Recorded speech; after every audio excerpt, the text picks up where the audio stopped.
మీతో అప్డేట్ చూస్తే మరోసారి నార్సింగ్ పిఎస్కి వచ్చారు లావణ్య. తన ఇంటిపై కొందరు దాడి చేసే ప్రయత్నం చేశారని పోలీసులకు ఫిర్యాదు చేశారు. రాజ్ తరుణ్ అతడి తల్లిదండ్రులపై ఫిర్యాదు చేసినా పట్టించుకోవడం లేదన్నారు. పోలీసులు న్యాయం చేయకపోతే పిఎస్ ముందే బైఠాయిస్తానని లావణ్య తెలిపారు.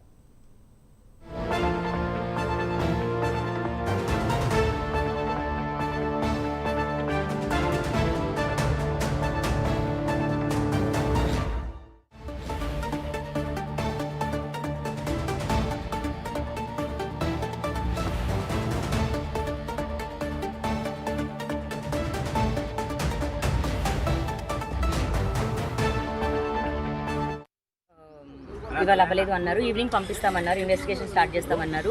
ఏదైతే అటాక్ జరిగిందో దానికి కావాల్సిన సంబంధించిన సీసీటీవీ తీపించండి అని రిక్వెస్ట్ చేశాము. సార్ వాళ్ళు ఇన్వెస్టిగేషన్ స్టార్ట్ చేస్తామని చెప్పారు. అండ్ నా పైన మళ్ళీ నిన్న రాత్రి జరిగిన దాడి గురించి కూడా ఎంక్వైరీ చేస్తామని చెప్పారు. తర్వాత అంటే నేను లాస్ట్ 1 year ప్రొలాంగ్ చేసుకుంటూ వస్తున్నాను. సర్వైవల్ మాకే కష్టంగా ఉంది. ఇంట్రెస్ట్ ఎక్కడి నుంచి కట్టేది? రాస్తారని ఫోన్లే లేపని పరిస్థితిలో ఇంట్రెస్ట్ కట్టలేమండి, ఆగండి అని నేను ఏదో కప్పు పుచ్చుకుంటూ వస్తున్నాను. మీడియాలో అంతా ఈ గొడవ చూసిన తర్వాత వాళ్ళు ఆగలేక 2 days టైం ఇచ్చారు. ఇవ్వలేనండి, 2 days కాదు, నా తల తాకట్టు పెట్టినా నేను డబ్బులు ఇప్పుడు తీసుకురాలేను అన్నాను. తీసుకురాని పక్షంలో 1 weekలో వచ్చి ఆక్యుపై చేసుకుంటామన్నారు. నేను 10 రోజులైనా గడువు ఇవ్వండి అన్నాను. లేదు, నిన్నటి నుంచి కౌంట్ చేసి 1 weekలో తీసుకుంటామన్నారు. That means 6 days. Packing start చేశానండి.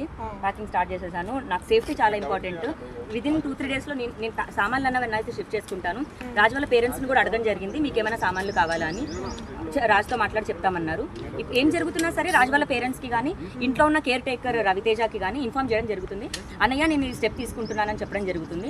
చెప్పకుండా అయితే ఇది చేసేది లేదండి. రాసిన వాళ్ళ అటాక్లు అయితే నేను చేయలేను, చెప్పడం జరుగుతుంది. అండ్ సామాన్లు అన్నది కూడా షిఫ్ట్ అయిపోతాయి. కాకపోతే హౌస్ కీస్ హ్యాండ్ ఓవర్ చేయడం మాత్రం నేను చేసి వెళ్ళిపోతాను.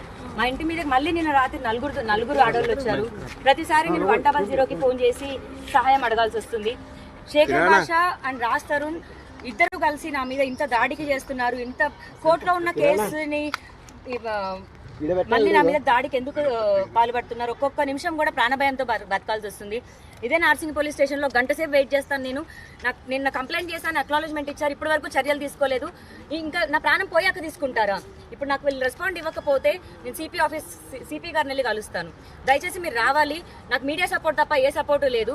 పోలీసులు కూడా నన్ను సేవ్ చేయట్లేదు. ఫిజికల్గా దాడి జరుగుతుంది నా పైన. నిన్న 4 వచ్చారండి. 4 వచ్చి మా ఇంట్లోకి రావడానికి ప్రయత్నించారు. మా డాడీ ఒక ఉమెన్ ని బలవంతంగా బయటికి పంపించడం జరిగింది. ఇప్పుడు ధర్నా చేస్తారా? ఇక్కడ ధర్నా, నా ప్రాణాలు ఇక్కడే వదిలేస్తానండి. ఇంకా